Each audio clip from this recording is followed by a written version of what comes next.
Hey everyone, I just wanted to take you through another video on how to change our status, do a vehicle inspection report, and just kind of go through a trip plan so we know what status we should be in and when.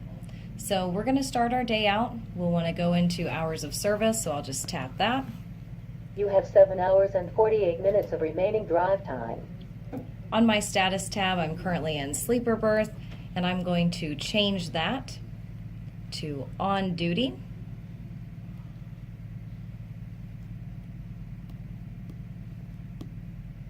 Pre-trip inspection, and I'll say OK. So before I start driving for the day, I always want to go in, put myself on duty, and do a pre-trip inspection. This inspection can be anywhere from 10 to 22 minutes long. I wouldn't recommend doing one shorter than that. So now that I'm on duty, showing a pre-trip, I will go to vehicle inspection and start my inspection. If I do not have any defects, I don't want to check any of these boxes. If I do have a defect, then I do want to put a check mark. So if I had a suspension problem on my trailer, I would check that. But for the purposes of this video, we're going to say we don't have any defects, so no. And then I want to go to my next page. When you're signed into the Qualcomm, it will have your driver ID already listed. And I'm just going to put my tractor ID or trailer ID in there. Remember, you always want to capitalize your R and then get rid of your keyboard at the bottom and be done. Now my trailer inspection has been completed. I can go home, over into hours of service, and change my status. You have 7 hours and 47 minutes of remaining drive time. To driving. And I say OK.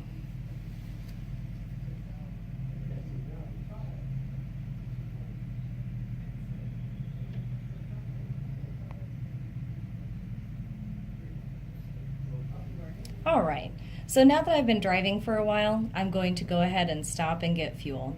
Yes, fueling does have to be on duty. So I want to go into my change section,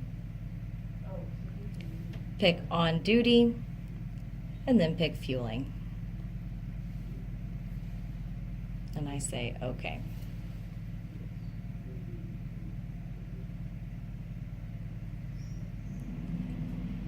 After I've completed fueling, I want to go back in and change to driving again. But we're going to take a few minutes to fuel.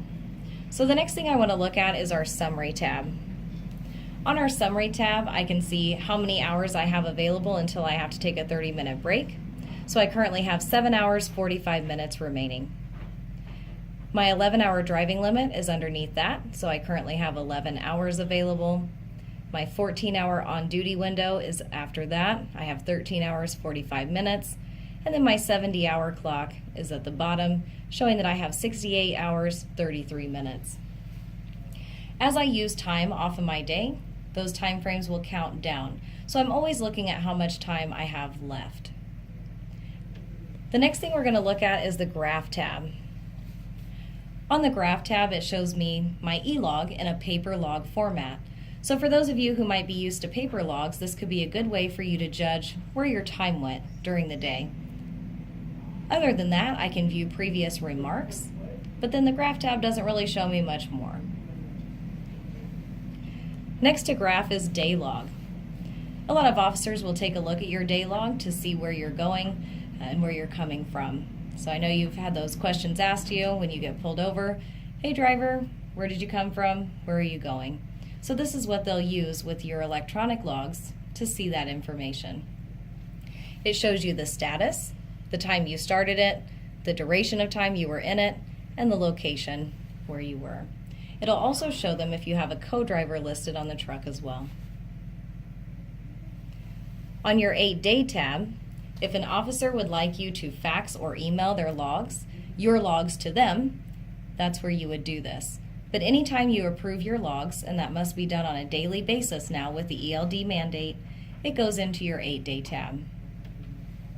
So I'm going to fax or email my logs over to an officer. So I tapped fax email at the bottom. I'm going to open up my keyboard, type in the fax number. Oops. I made the cardinal mistake there. Always put the 1 in front of your phone number. Okay. And then my attention.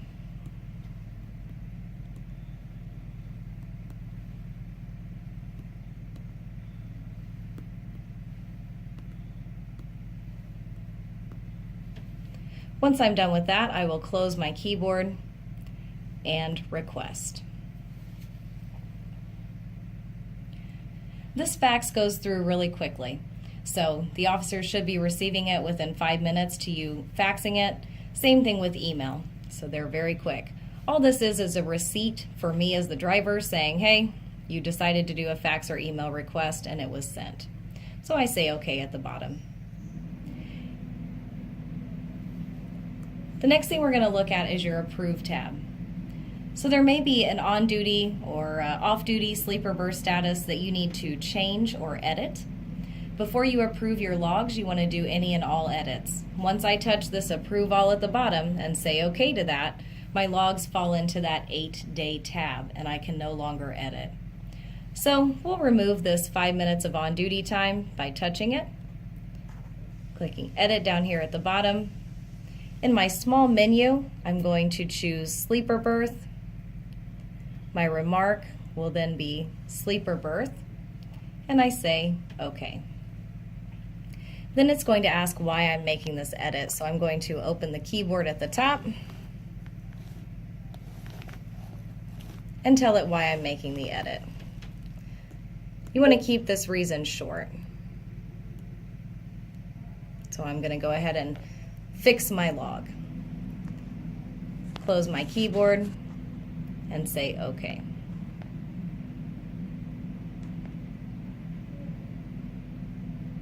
As long as I do this correctly, my line will update immediately. So this is the line we edited, and then it updates my logs for me as well if you saw that short message. Now that I've made my edit, I will approve all for the day. Say yes to this.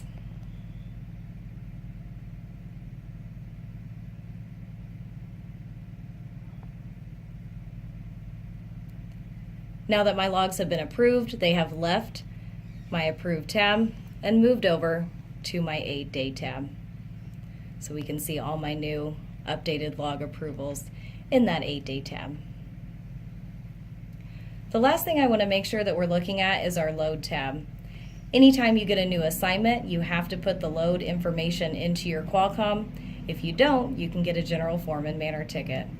So anytime I get a new load assignment, I want to go to this Load tab and touch New Load.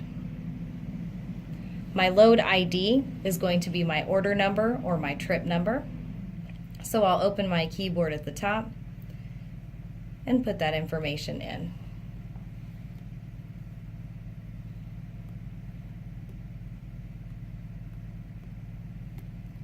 My start date will say I'm picking it up today, and then I want to touch that date in the middle to change the actual day that I'm dropping that off. So we'll say I'm dropping it off on the 22nd. I put my bill of lading number in and my trailer ID. Collapse the keyboard, say OK. And now my load information is in the unit.